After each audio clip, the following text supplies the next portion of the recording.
आप सभी का बहुत बहुत स्वागत है। मैं हूं शावेज और आप देख रहे हैं जेड न्यूज। पेश है ये खास खबर।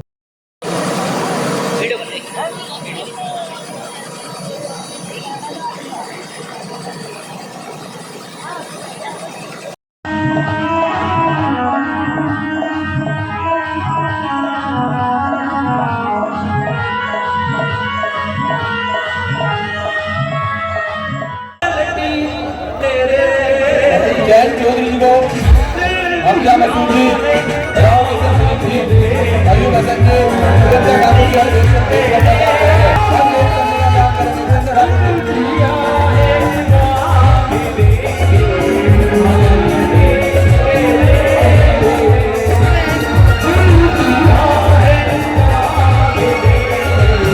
हमारे बीच में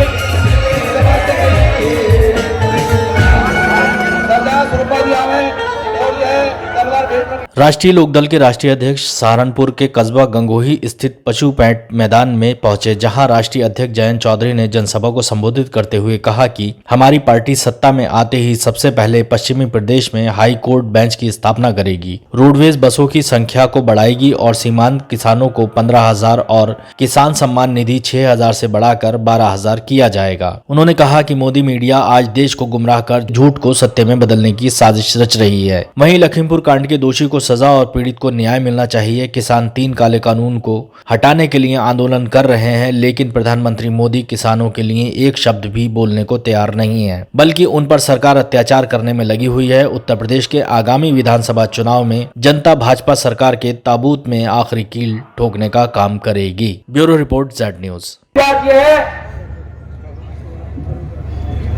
रोडवेज की बस की क्या स्थिति है? वित्तीय संकट में है, वित्तीय संकट में है। आज कुछ 11,000 कुल बसें हैं। किसी भी बड़े शहर में आप डिपो में जाके देखेंगे, कुछ बस तो बिना पहिए की खड़ी हैं और पता नहीं कितनों के पुर्जे निकाल दिए, चल नहीं पा रहे। हमने तय किया है कि 2030 तक, अभी सरकार ने बिजली से संचालित बसों की घोषणा की है कि हम 700 बस देंगे। 700 बस क्या होती हैं? कुछ नहीं होती। 14 शहर में 700 बस चलाने की योजना। हम तो कह रहे हैं 2030 तक यूपी की सारी बसें बिजली से संचालित होंगी और 11,000 से बढ़ाकर 25,000 कम से कम बस आपको देंगे।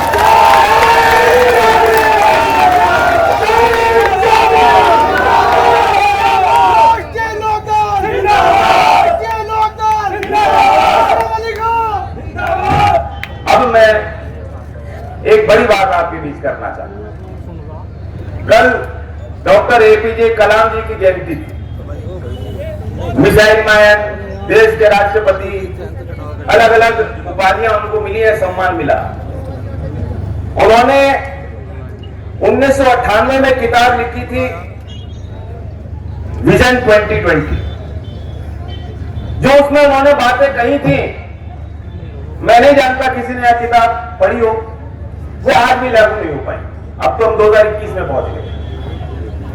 तो डॉक्टर एपीजे कलाम विजन प्लान की एक नई योजना हम बनाएंगे, जिसके 6 मुख्य स्तंभ होंगे। सबसे पहले तो कलाम जी ने यह कहा था कि राष्ट्रवाद टेक्नोलॉजी में होना चाहिए, यानी जो नई नई प्रौद्योगिकी बन रही है, तकनीक बन रही है, युवाओं को आधुनिक सोच से और विचारों से जोड़ने के लिए भारत को उसमें नई सफलता हासिल करनी चाहिए। उसी तर्ज पर हम चाहते हैं, क्योंकि इसकी शुरुआत बचपन से होती है, स्कूल और कॉलेज से होती है, प्रदेश में स्टार्टअप्स को प्रोत्साहित करने के लिए हम प्रदेश के स्कूल और कॉलेजेस में इंक्यूबेशन सेंटर स्थापित करेंगे। चौधरी चरण सिंह जी के उन अनुभवों को याद करो, अपनी उस ताकत को पहचानो, उस ताकत के पीछे रहस्य क्या था, क्या कारण थे कि सहारनपुर से लेकर गाजीपुर तक, उत्तर प्रदेश से लेकर उड़ीसा तक आपका बोलबाला था, ये मंच ताकतवर था और कहीं भी आप खड़े होते थे आपको सुकून मिलता था कि हमारे बीच के चौधरी चरण सिंह जी का नेतृत्व हमें मिल रहा है। क्या कारण थे? कारण यही था, चौधरी साहब ने साबित किया, हमें सबक सिखाया कि जो व्यक्ति अपनी जाति से ऊपर उठकर भागीदारी की बात करेगा, सामाजिक न्याय की बात करेगा, अपने से कमजोर का साथ देगा, उसे मुख्य धारा में लेने के लिए संघर्ष करेगा, वह तो नेता बन सकता है। लेकिन आजकल के इसमें मेले में मेला ही है, सबकी अपनी अपनी छोटी छोटी सोच, अपने अलग अलग संगठन, कोई विजन नहीं है, कोई सोच नहीं, बस ये कहते हैं कि भाई मैं तुम्हारी जाति का हूं, मैं तुम्हारे धर्म से आता हूं, इसलिए मुझे समर्थन दो। अब यूपी में जो परिवर्तन हम लोग लाना चाहते हैं, जो गांव का साधारण परिवार में पल रहा हमारा भाई, नौजवान, मेरी बहन है, 12 साल की, 15 साल की, 18 साल के युवक, जो उनके अंदर सोच है, जो सपने उन्होंने देखे हैं, ये जो लखनऊ में बैठे हैं बाबा, ये बातें उनको समझ में नहीं आ सकती।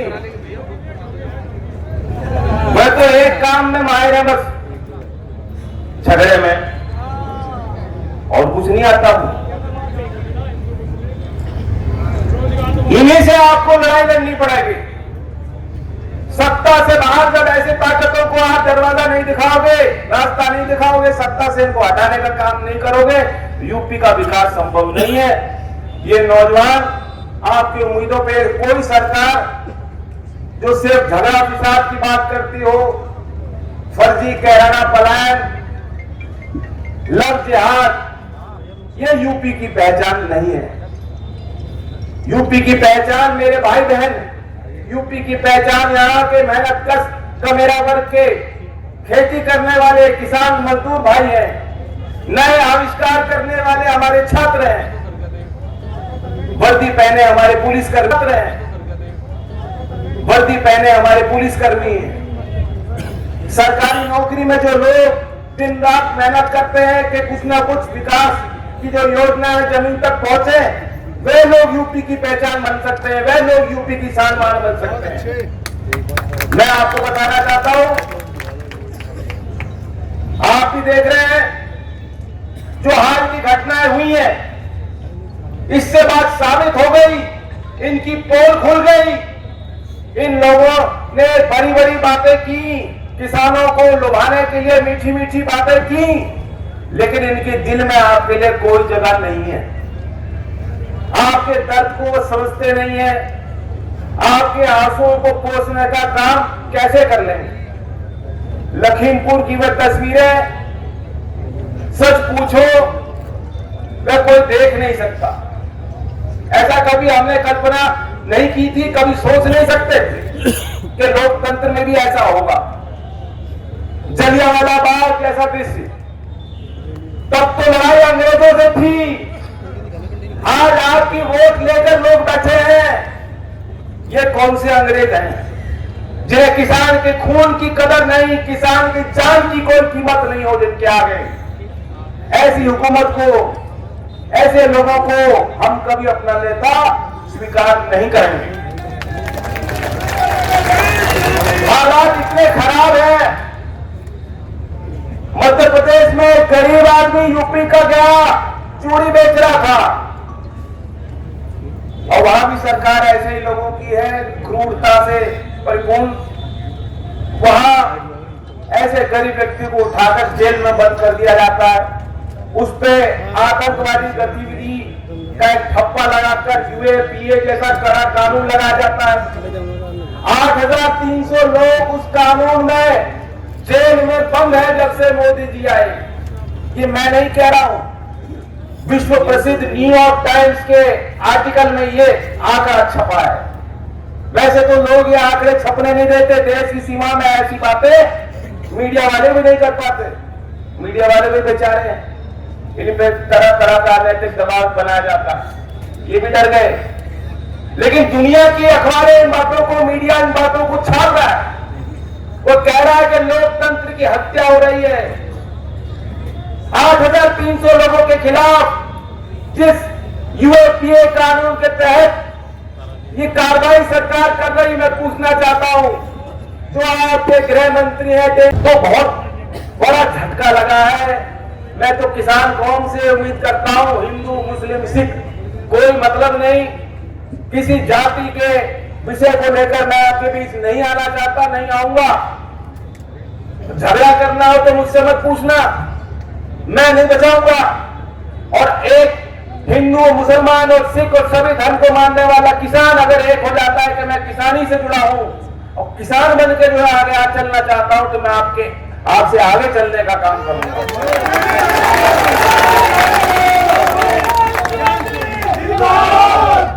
इनके पास कोई सोच नहीं, जैसा कि मैंने कहा बाबा जी को तो बातें समझ में नहीं आती।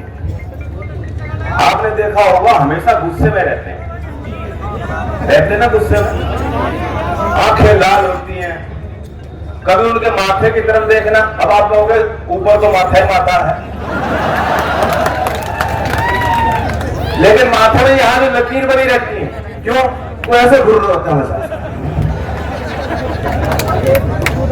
कभी देखा मुख्यमंत्री की वीडियो निकली गाली देते हुए, मुख्यमंत्री बयान देते हैं कि जो दलाली कर रहे हैं नौकरी दिलवाने में उनके छाती पे बुलडोजर चलाऊंगा।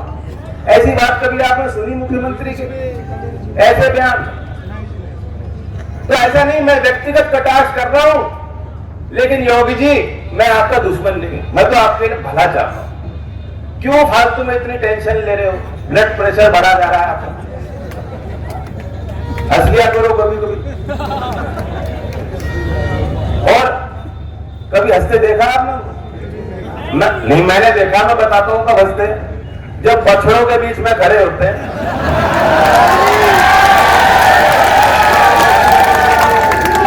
देखी ना उनकी हंसती में तस्वीर।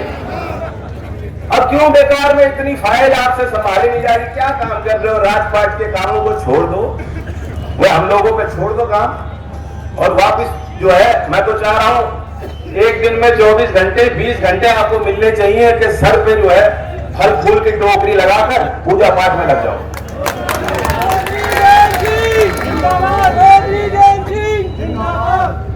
हम जो बात करना चाहते हैं यूपी की, नए विचारों की, ये बातें उनके समझ में नहीं आई। हम 31 अक्टूबर को सरदार पटेल जयंती के अवसर पर लोक संकल्प 2022 के नाम से अपने मैनिफेस्टो को जारी करेंगे। 22 के 22 संकल्प यानी 22 प्रमुख वादों को लेकर आशीर्वाद पद के कार्यक्रमों में रोज मैं नई बात कर रहा हूं। ये जमीन शायद जितने उत्साह से कभी आप चौधरी अजीत सिंह जी का और उससे पहले चौधरी चरण सिंह जी का स्वागत अपने घर में धरती पे करते थे, आज कोई भावना निकल के सामने आई है। मैं कई दिन से आपको आभार व्यक्त करता हूं, मंचासीन पार्टी के सभी वरिष्ठ पदाधिकारियों को। हम लोगों के लिए ये चुनौती पूर्ण वक्त है, और मैं नहीं कहता कि रास्ता बहुत आसान होगा। जिस तरह किसान के जीवन में कष्ट और कठिनाइयां, पीड़ाएं गरीब के जीवन में बढ़ती जा रही हैं, तो लड़ाई तो हमें इन्हीं की लड़नी है, और इसलिए चुनौती बहुत बड़ी है। इसीलिए हमने तय किया, जिस तरह रणभूमि में उतरने से पहले क्षत्रिय पूजा करता है, परिवार के अपने बड़ों का आशीर्वाद लेता है और फिर तिलक लगाकर रणभूमि में कूद पड़ता है। अगर हमें इस देश में सामाजिक परिवर्तन की नई लहर पैदा करनी है, अपने इस प्यारे प्रदेश में तरक्की लानी है, खुशहाली लानी है, तो इस रणभूमि में उतरने से पहले अपनों का आशीर्वाद लेना बेहद जरूरी है। इसलिए मैं आज आपके बीच आया हूं, दिल से देना।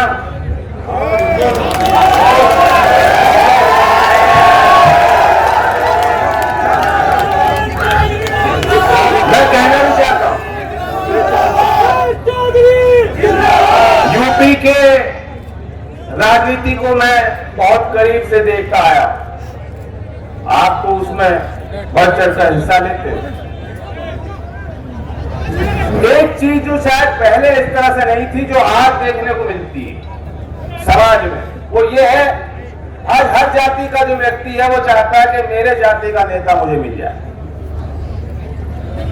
ठीक है, स्वाभाविक है ऐसा सोचना। मैं जिस जाति से आता हूं उस जाति के लोग भी ये सोच सकते हैं, लेकिन चौधरी चरण सिंह जी के उन अनुभवों को याद करो, अपनी उस ताकत को पहचानो, उस ताकत के पीछे रहस्य क्या था, क्या कारण थे कि सहारनपुर से लेकर गाजीपुर तक, उत्तर प्रदेश से लेकर उड़ीसा तक